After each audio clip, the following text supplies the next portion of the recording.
Welcome to my channel. So আজকে আমি বানাবো এখানে চিকেন কাবাব। চিকেন কাবাব বানানোর জন্য আমি নিয়ে নিয়েছি এখানে 300 গ্রাম মতো চিকেন। আর এখানে মশলার জন্য নিয়েছি বিশেষ কিছুই নিইনি, একটা পেস্ট আদা রসুন আর ম্যারিনেশনের জন্য নিয়েছি লেবু। এখানে নিয়েছি কাশ্মীরি লঙ্কার গুঁড়ো।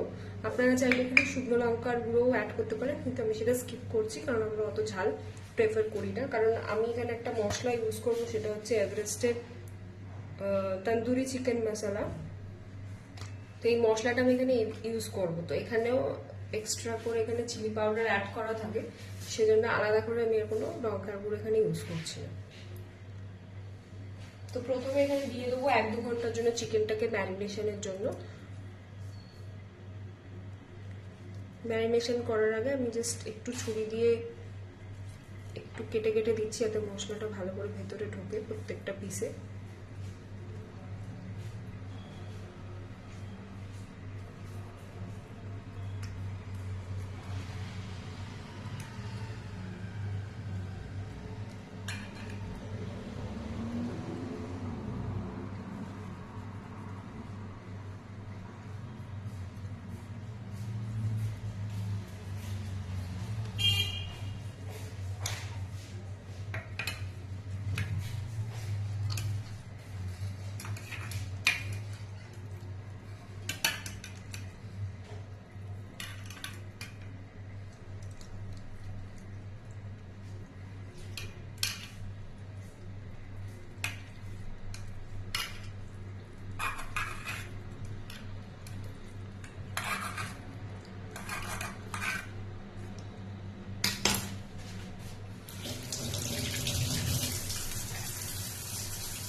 তো একটু কেটে নিয়ে যেতে মশলাগুলো ভালো করে ঢোকে। এরপর আমি এখানে দিয়ে দিচ্ছি লেবুর রস।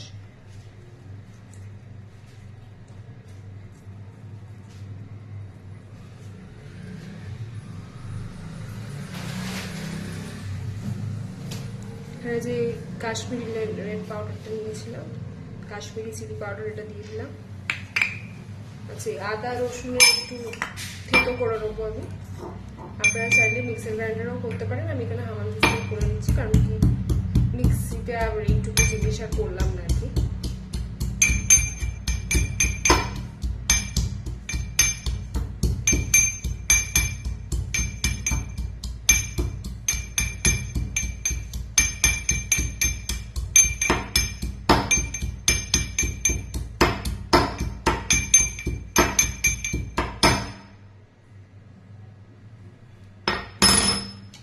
দিয়ে দিচ্ছি আদা রসুনের পেস্টটা।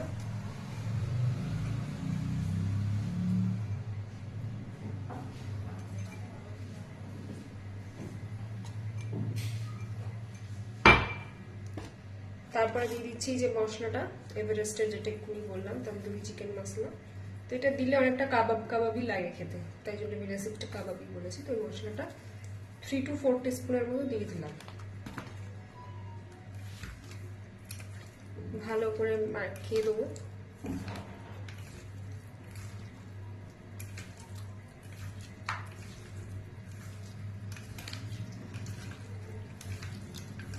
এর মধ্যে দিয়ে দেবো এবার একটু স্বাদ মতো নুন। পুরো মাখো মাখো হয়ে গেছে, কালারটাও এসে গেছে প্রায়।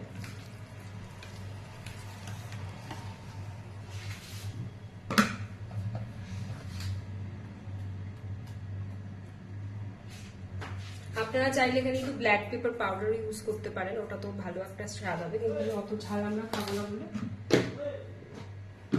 দিচ্ছি না। 1/2 টিস্পুন সুগার। সুগার সবসময় আমি ইউজ করি, কারণ সুগার দিলে নুনের সাথে স্বাদ একদম ব্যালেন্স হয়।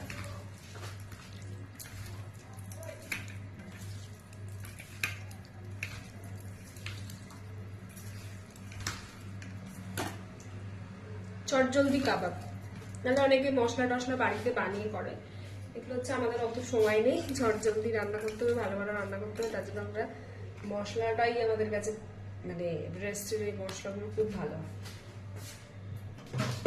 এর মধ্যে দিয়ে দিচ্ছি এবার একটু সাদা তেল। আপনারা যারা ডায়েটে আছে তারা কিন্তু এখানে অলিভ তেল ইউজ করতে পারেন, অলিভ অয়েলেও খুব ভালো খাবার টেস্ট হয়। ডায়েট করছেন তারা, ভাবছেন যে কি করে তাহলে এটা খাবো, তারা এই হোয়াইট রিফাইন্ড অয়েলের জায়গায় কিন্তু অলিভ তেলও করতে পারে ব্যবহার।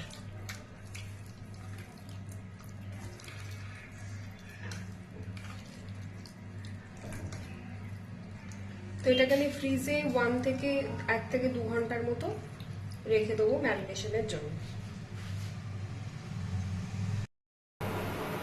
চলে এসছি আবার 2 ঘন্টা পর, পুরো ম্যারিনেশন হয়ে গেছে। এটা দেখতেই পাচ্ছ পুরো ম্যারিনেশন হয়েছে। যত তোমরা ম্যারিনেশন করবে তত ভালো। এই মুহূর্তে আমার কাছে 2 ঘন্টায় আমি এটা রেখেছিলাম, কারণ এর বেশি আমি আর ওয়েট করতে পারবো না। তো যত বেশি রাখবে টেস্ট তত ভালো হবে, এটা তোমাদের আমি বলে দিতে পারি। তো এবার এটাকে আমি আস্তে আস্তে করে ফ্রাইং প্যানে ফ্রাই করে নেবো। তো আমি এখানে ইন্ডাকশন নিয়ে নিয়েছি, আমার গ্যাসে রান্না করি না। তো দেখো ফ্রাইং প্যান নিয়ে নিয়েছি, ফ্রাইং প্যানটা একটু জল ছিল তাই শুরুতে দিয়েছি।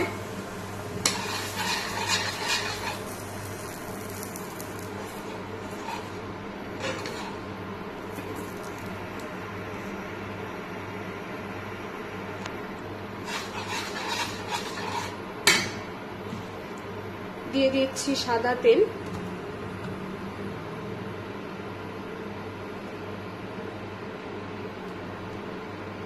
ওই 3 to 4 টেবিল স্পুনের মতো দিয়ে দিলাম, কারণ এতে আমি অলরেডি তেল দিয়ে ম্যারিনেশন করে রেখেছিলাম।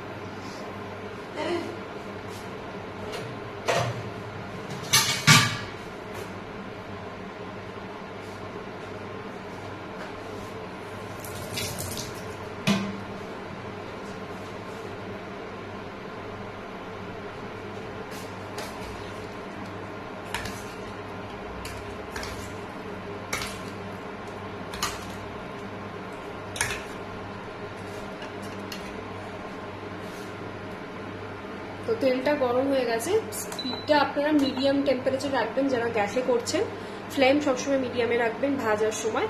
আর এখানে ইন্ডাকশনে প্রচুর হিট জেনারেট হয়, সেজন্য আমি একদম লো টেম্পারেচারে রাখছি না, আমি কিন্তু বাইরের কোটিংটা পুড়ে যাবে, ভেতরে চিকেন কিন্তু নাও তখন সেদ্ধ হতে পারে, তখন ভেতরটা কিন্তু কাঁচা থাকতে পারে। দিয়ে দিচ্ছি একটা করে চিকেন।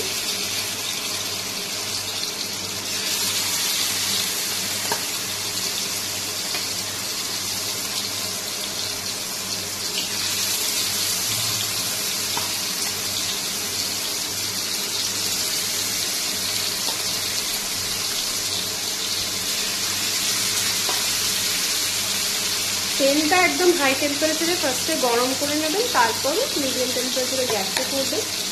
আমি যে ইন্ডাকশনটা আগেই বললাম লো টেম্পারেচারে রাখবেন।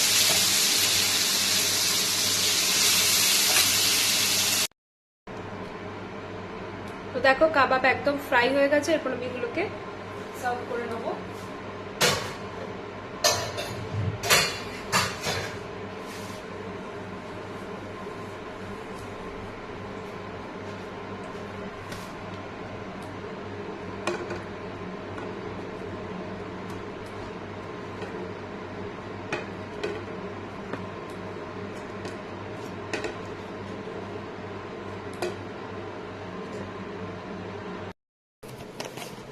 তো কাবাবটা একদম রেডি হয়ে গেছে, উপর থেকে আমি ছড়িয়ে দিচ্ছি একটু চাট মশলা।